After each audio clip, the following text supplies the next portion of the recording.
Le 28 novembre 2010, 55% des habitants de la Tour de Paix ont voté pour la réalisation d'un chemin piétonnier entre la plage de la Maladère et la plage de la Bec. Dans la tête des protagonistes de ce projet, ce chemin devrait ressembler à un sentier pédestre tel qu'il en existe dans nos montagnes ou sur le plateau, donc non accessible aux poussettes et aux chaises roulantes.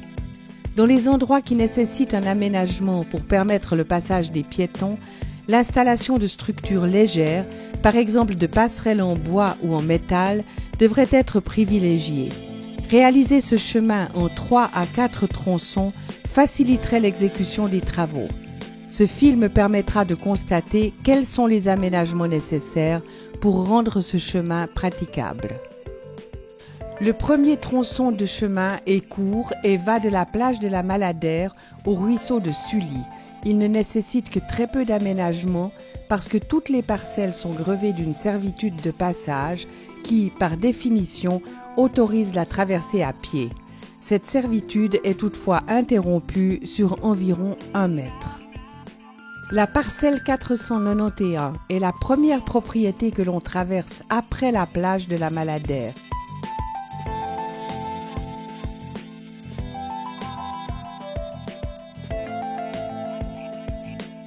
On pénètre ensuite sur la parcelle 488 qui est bordée par un port. Une servitude de passage passe tout près de la maison. Au bout de la terrasse, la servitude de passage s'interrompt. Pour ne pas empiéter sur la propriété privée sans servitude de passage, la construction d'une petite passerelle à l'extrémité de la terrasse et en avant de celle-ci serait indispensable. Elle permettrait de rejoindre l'enrochement relevant du domaine public qui est accessible à tous. Un portail non fermé à clé marque l'entrée de la parcelle 482. Le piéton passe d'abord sur des rails à bateau, puis sur un enrochement de grosses pierres où le port de bonnes chaussures rend la traversée plus aisée. L'entrée de la parcelle 481 se fait par un portail sans serrure qui s'ouvre à demi. Peu après, le passant marche sur un enrochement recouvert de bitume. À la fin de la propriété, on traverse sans difficulté des rails à bateau. Un muret nous amène sans encombre à la parcelle 479 où le marcheur traverse à nouveau des rails à bateau et se retrouve, comme pour la propriété précédente, sur un enrochement recouvert d'asphalte. Au bout de ce chemin, un escalier de quelques marches le mène au bord du ruisseau de Sully. Le ruisseau de Sully n'est actuellement pas relié à la route de Saint-Maurice, mais il pourrait l'être. Une passerelle en bois ou en métal, adossée au mur de la propriété voisine, pourrait assurer la liaison avec la route de Saint-Maurice sans dommage pour l'environnement. C'est ce que nous ont affirmé les organisations de défense de la nature. Pour enjamber le ruisseau de Sully, quand les eaux du lac sont hautes, il serait opportun de construire une passerelle. Le deuxième tronçon est le plus long et s'étend du ruisseau de Sully au chemin numéro 1049 à l'arrêt du bus Portail Blanc sur la route de Saint-Maurice. C'est le tronçon qui nécessiterait le plus d'aménagement pour le rendre praticable pour les promeneurs. Au début de ce tronçon, le marcheur longe une plage de galets qui relève du domaine public et qui est sise devant les 4 parcelles suivantes, 477, 476, 475 et 461. Le passage à pied y est aisé, excepté devant la parcelle 476 où un radier recouvert de bois, d'où sort un ponton à mi-hauteur d'homme, obstrue complètement l'accès à la suite de la plage. 2 autres pontons existent plus loin et seraient plus faciles à franchir si l'on y ajoutait quelques marches d'escalier. Au bout de la grève, aucun accès n'existe pour rejoindre la route de Saint-Maurice. La parcelle 462 n'a aucune servitude de passage. Un mur extérieur, dont la hauteur varie entre 1 et 2 mètres, entoure la parcelle côté lac. La construction d'une passerelle serait donc indispensable pour permettre le passage du promeneur. Au début de la parcelle se trouve un port entièrement sur le domaine privé.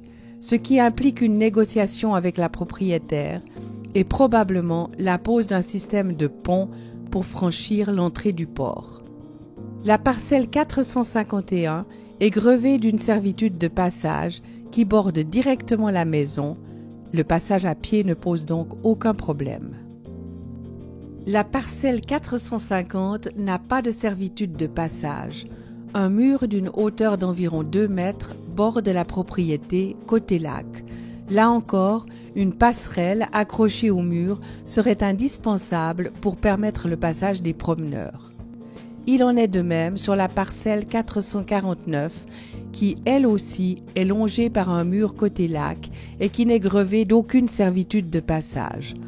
Un ponton et des rails à bateau surélevés obstruent le passage. Une modification de ces installations est à négocier avec le propriétaire.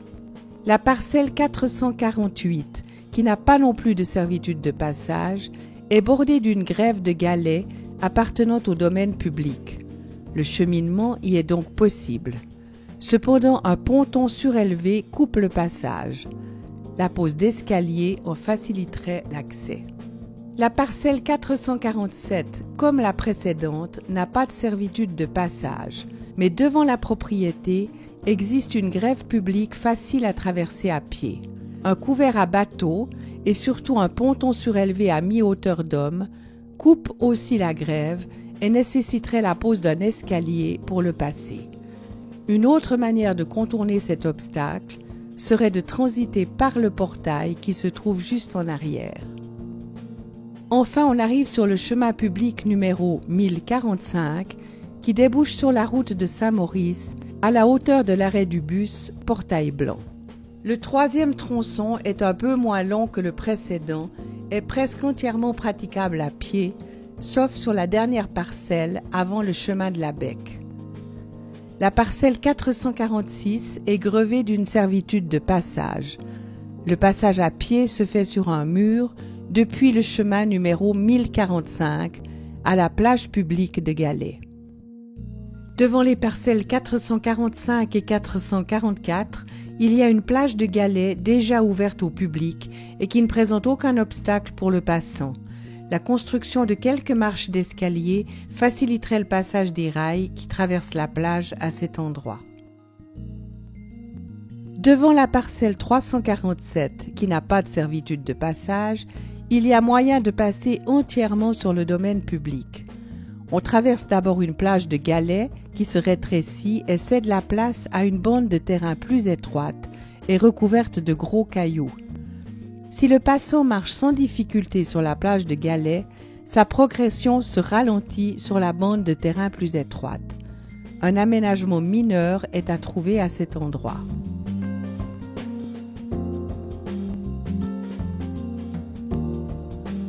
Devant la parcelle 346, il existe un enrochement d'environ 50 à 70 cm de large. Le passage à pied y est peu aisé, mais possible. Suit alors un ponton avec une échelle branlante qu'il s'agirait de fixer pour que le piéton puisse grimper en toute sécurité. Le passage à pied serait aussi possible sur la servitude de passage qui se trouve de l'autre côté du mur. La parcelle 345 est la dernière avant le chemin de la Bec. Elle n'a pas de servitude de passage. Un mur de soutènement haut d'environ 1,50 m longe cette propriété. Un étroit chemin en pierre d'environ 50 cm de large rend possible le passage à pied, même si celui-ci s'avère peu sécurisé. Suit un enrochement avec de grosses pierres pointues où le passage à pied devient impraticable. Là encore, la pose d'une passerelle serait judicieuse pour parvenir au chemin de la Bec.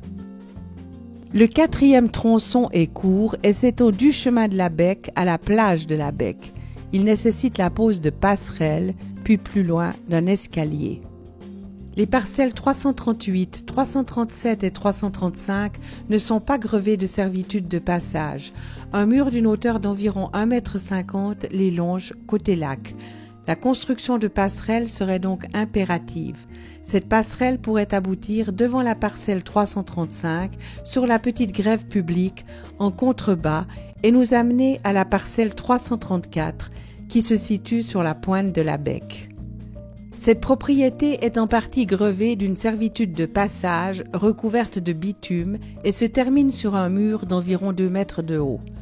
Un escalier serait à envisager pour permettre aux passants de descendre sur l'enrochement en contrebas qui mène à la plage de la Becque. Marcher sur cet enrochement est malaisé, mais néanmoins praticable.